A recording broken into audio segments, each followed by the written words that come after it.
What, I hear you ask, does Emma do? What possibly could that company be offering people? Well, we'll find out a little bit later on when Emma joins us. And any questions you've got about learning Portuguese, another angle on the language, and a special offer, daily deal from a Bon Dia daily deal from Emma as well this morning. So looking forward to meeting her, having a chat, and learning more Portuguese. Let's make it practical this morning, folks. Please let me know any questions you might have. I'll put them to Emma. And I think you have to keep going. You have to make an effort. And it's also important to be easy on yourself in terms of mainly finding the right approach, the right learning style for you. What have you found so far? What are you missing? Let's talk to Emma about that at around 8:20 this morning. If you were here right from the get-go, you'll have seen, as Jackie was here before the get-go. This comment came up last night. Thank you, Jackie, when you saw Emma was joining us. This will be well worth watching. Thanks, Cole. This will be a huge help to anyone learning, no matter what stage you're at. It's true. Coach Turner in as well. And João Ernesto, a video from João Ernesto, and heat wave in the UK, scorching 8 degrees. Longish walk for a coffee is on the cards. Enjoy your hump day, whatever you're doing. Absolutely. Cheers, Coach. Thank you very much. Well-being then.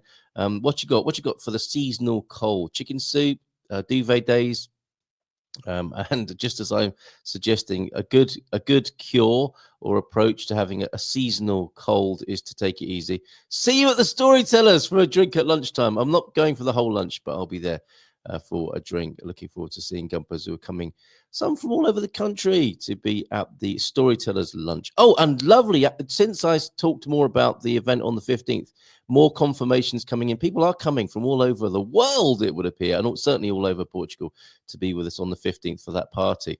We're going to need a bigger venue, maybe. I don't know. Very exciting. Gabby, good morning to you. See you later on. Right. First bit of news, and if you were here from the get-go, you'd have seen I've called it mental rentals. Mental, mate. And this is the Portugal news item. 21 people interested. You got 21 people to go. 21 people interested in every rental property, apparently, on average. Let's bring this onto the screen and take a look, shall we?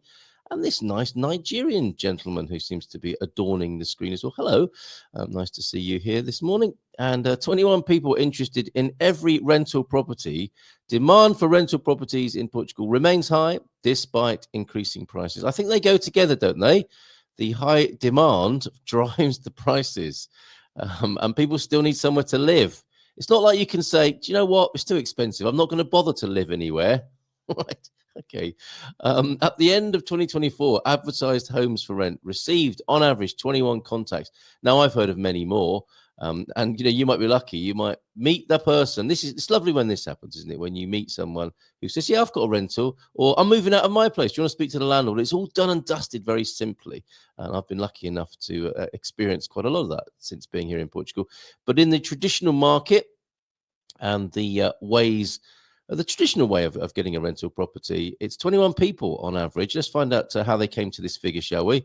And see if they asked more than 10 people. At the end of 2024, advertised homes for rent received on average 21 contacts before leaving the market, reveals data analysis carried out by Idealista. However, there's a big however coming in here. Compared to the same period in 2023, the number of contacts per ad decreased by a third. At the time, they received 32 contacts on average, which may be related to the increase in the supply of houses in the Portuguese rental market. Okay. These numbers reveal that the pressure of contacts, and it gets to the point in this article where we're told some of the higher averages are. Is that right? Is that a mathematical tautology? Anyway, where do you think the greater demand? What towns do you think might be seeing the greater demand at the moment? You might guess Lisbon. No, I'm going to tell you where the most expressions of interest were by the end of 2024 as well from this article. Thank you, Portugal News. And it's written by the Portugal News. No byline on this one. And no comments, no angry comments yet. Anyway, it's only been up a few hours. This decrease, Ruben Marques from Idealista said, these numbers reveal that the pressure of contacts for advertisements of houses for rent remains high, despite having decreased in the fourth quarter of the year. This decrease does not indicate that there are fewer families looking for a house to rent, but rather that there are more properties available on the market, especially since the supply of properties on the rental market increased by 59%. Wow, in 2024. Now, you might think with such a big increase that might bring prices down a little bit, but no, apparently not. However, prices remain high and out of reach for the majority of Portuguese people, he concludes, sadly, I would add. And those places where they are experiencing more interest than the average, there you go. Average of 37 contacts for each house was in Santarém, Porto Alegre 35, and Setúbal 32. The ever popular or increasingly popular Setúbal 32. Below average, Bragança. If you want to go to places with below average demand, which might increase your personal chances of finding somewhere to rent, Bragança, Laria, Ponta Delgada in outside of the mainland, Guarda, Faro, Villarreal, Beja, Coimbra, and Castelo Branco, with an average of less than 20 contacts per advertisement for houses to rent. There are the cities of Lisbon. There you go. Lisbon, not so high. More inventory and demand. That's if you can take the amount of interest as a particularly meaningful metric, I suppose. Évora, Braga, Funchal, Viseu, and Aveiro, the cities that receive the fewest contacts on average, where you might be blessed with more availability than the norm, Porto and Viagra de Castelo. However, it should be noted that the low number of contacts per house for rent may be related to the greater supply in these markets. Okay, so you might get more supply, but not cheaper rentals. We shall see. I think you need quite long time spans, don't you, to judge what's really going on. And if you'd like to make a comment about that, do so in our chat. And if you want to make a comment about that over at the Portugal News, you can do that on this link. Morning to you, Pam. See you in a little while. Thanks very much to you, Pam, for introducing us to Emma. And we'll see her in about 10 minutes time. Gemini's here as well. And yes, I'll bring my guarda-chuva. I'll bring my quirky brolly from Caldas de Rainha, shall I? And frighten the horses on the way. Bom dia, Portugal, from João Ernesto. Let's have a look at that weather then, shall we?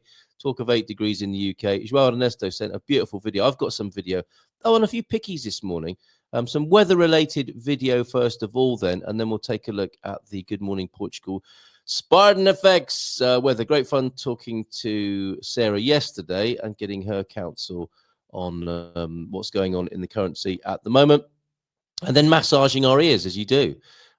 Obviously, after talking about currency, you give your ears a massage with Marion Guerre yesterday. Thanks, Marion, for doing that for us. So this video from John then, I think this is up there on the northern coast. Is this still called the Green Coast up there?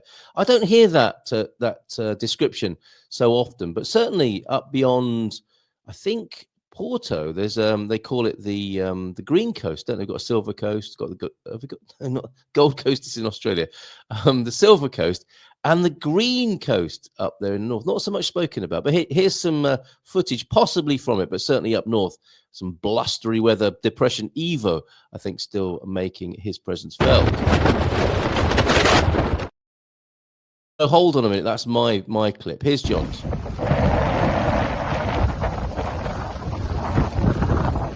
Your intrepid weather reporter reporting from the beaches of Praia Coreço, north of Viana. There were reports of 7 to 8 meter waves. Just came to check out if that was the case. If so, they're breaking way out there. So they definitely could be. Signing off for now. Intrepid weather reporter João Donald. Thanks, John. That's great. And here's my effort. Not so much. What was that? Were you out there with your brolly? And you were was that sort of spumy snow, sea snow coming in off the water? Was that sleet? What was that? It was dry when I went up to Gralha, inspired by you. This intrepid reporting, yes, from Praia de Gralha, San Martino de Porto's other beach.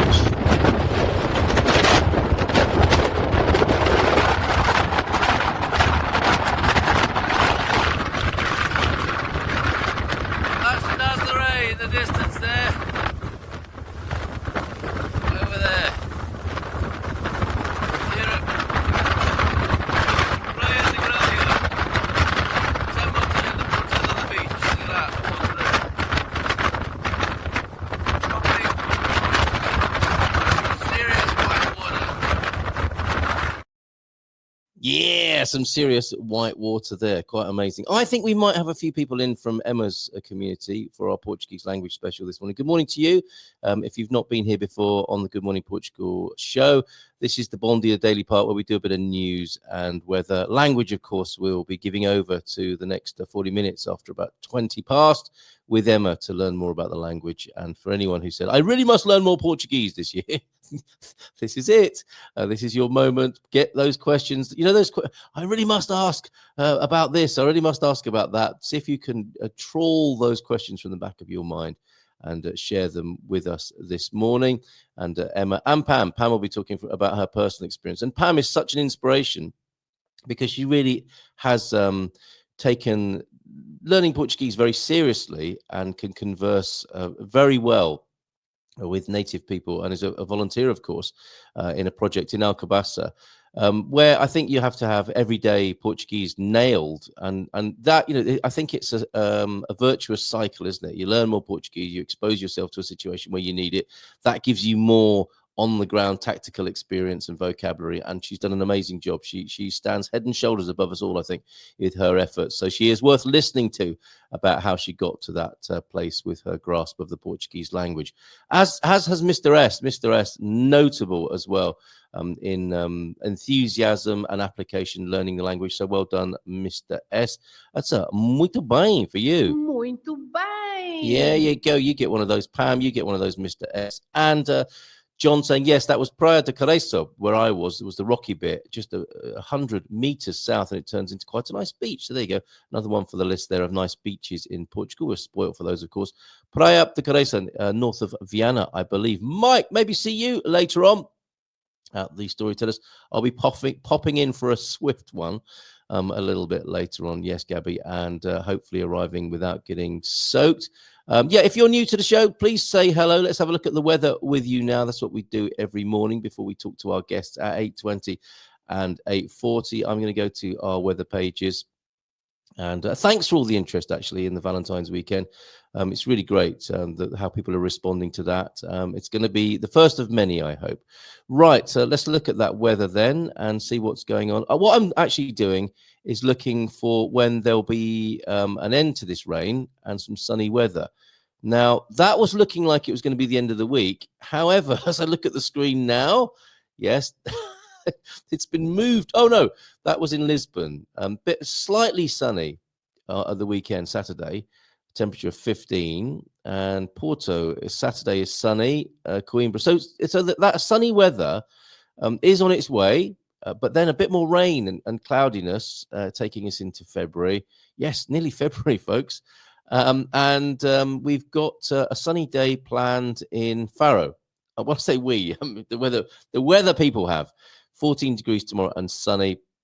And in Faro at the moment, 15 degrees. It's mild, isn't it? It's remaining mild, but it's that dampness when the temperature drops to, you know, around 10 and below, and the humidity is so. That's a special kind of cold that no one told me about, that I couldn't really have prepared myself for anyway, but I do not like it very much, standing in front of a electric heater in those sorts of conditions. Yes, the damp cold, it's not nice, but sun is on its way, folks, even if only for a day or two across the country. Oh, Bragança's looking nice. Beige. Okay, sunny from tomorrow. If you want to get some sun, if you're prepared to get in the car or jump on a bus or a train and get some sun tomorrow, you can do that in Bragança, Beja, Castelo Branco, Évora as well. Porto Alegre. Yes, so it's going to be a sunny day for some tomorrow around Portugal. Açores, 17 degrees, the high today. Still rainy, though. And in Madeira, a high of 14. Currently 3 with a few clouds and a little bit of sunshine peeking out from behind the clouds as well. So there's your weather there. Weather stations available on that link as well. I'll pop that link. Weather stations on the Silver Coast. Thanks, Phil. And in Central and Barak, thank you very much for your correspondence as well. It's been great chatting to you. I'm trying to find out more about what people want from our community here, how they are enjoying the Portugal Club or not. When you support the show, you become a member of the Portugal Club. I might have time to talk a little bit about that in just a moment. JMC is here. I love that greeting. Thanks for being on the Munson and the Geezer show, which was great last night, I thought. Gumper. Oh, hold on a minute. What's going on here? I was at Nazaré and San Martino yesterday. Very different, yes, what to each other.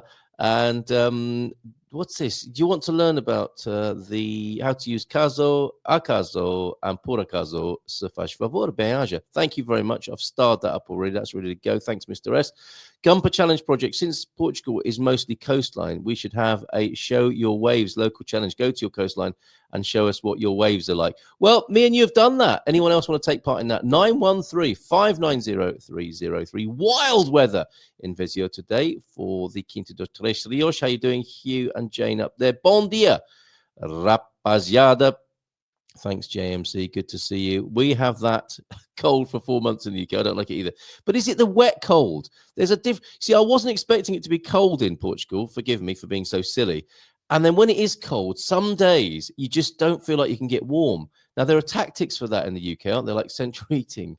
And, you know, how it comes around each year and you can prepare for it a little bit.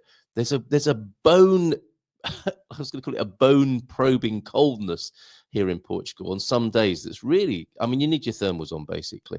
Jerry, the Expats Portugal thermal underwear. When's that coming out? Bom dia, rapaz, como estás? From Mr. S. Is that to JMC? And Raji Kalyan is here. Hello, good morning to you. Bon dia todos. And so much better now. You won't be tracked and safer than using Chat GPT, as you can download it and no one is monitoring. Ha! Very funny, Pete. That's a good one. No one will be monitoring you. Awesome that DeepSeek has revolutionized an industry and wiped $500 billion off the big tech masters. Cheerful news from Peter this morning. Right, hold on a minute. What else did I want to show you? I think I might have to come back to the Portugal club changes. Maybe we'll make that the news for tomorrow. I do have some lovely pickies to show you as we're waiting for Emma to join us this morning. Let's just check WhatsApp. Make sure everything is going okay for Emma. I think it is. I'm guessing it is. It's just like a Zoom call, everybody. Let's reassure Emma that it's nice and easy joining us on the screen here. A few pictures to show you. Or have I got some more video? I think I've shown you all my video this morning. Yes, I do. Wanted to show you some nice stills as well, actually, that have been lurking about. Here's what I like to do as well. There's that thing, isn't there, of feed a cold and starve a fever. So I don't need any further encouragement when I think I've got a cold to eat more. And lovely yesterday to make a pan-fried fillet of dorada with some wilted lettuce and some good old, you know, those really hard red Portuguese potatoes with so much flavor. Some of them went black, actually. Is that a bad thing? It doesn't look very nice on the plate. They weren't blighted or anything when I peeled them, and then some of them go a bit black. I ate them anyway. But anyway, I've got pan-fried dorada there from fillets from Mercadona, and what I really like is when the butter crisps up the skin. You put plenty of salt and pepper on that, and then I've got when I take my fillet out and plate it up, I've still got that buttery sauce with a few capers in, salt and FGBP, finely ground black pepper. And I chuck a handful of spinach in, and that wilts, and that goes on the top like that. That, my friends, was delicious. I don't know what Mrs. M was preparing on the other side of the countertop. We shall see what that was all about, or maybe we'll never speak of this again. I'm just sharing a few pictures as Emma joins us. Isn't this a beautiful little, I don't know, it's poetic in the kitchen. In a drawer, I found some of these bag closers, and they were in a bag themselves with an old school bag closer, a twisty. And I just thought, that's poetry. That's visual poetry, that is right there. That just says something about civilization, does it not? And a certain way about how certain psychologies go about things in the kitchen. And a couple more from the deck. I love seeing your pictures too. 913-590-303. Talking of Mrs. M, we're having a look at Celia de Porto the other day, having a little stroll on the boardwalk. She said, look at us, take that picture. And there we are. Isn't that a lovely shot? Captured there. That's us out for a jaunt the other day. Very nice. Celia de Porto in a sunny 20 minutes there. And finally, coming back through Obidos the other day. You know that great big octagonal church there? This was the sun just setting later on in the evening. Isn't that lovely? Right there. I didn't manage to get in the church. Parked the car up, told the family, look, I'm just going to go see if it's open. It wasn't, sadly, but managed to capture that lovely shot there. We are moving from the Bon Dia Daily into the Good Morning Portugal show now, whereupon we shall welcome our special guest today for an extended language tuition session Q&A with the wonderful Emma. Let's give her a nice... hold on, she's ringing. No, that's the wrong sound effect. Okay, hold on a minute. She needs a rapturous round of applause, and she's going to get one. Here we go. Here we go. Applause for Emma. And let's bring her onto the screen. Hola, Carl. Thank you for inviting me. Oh, it's so good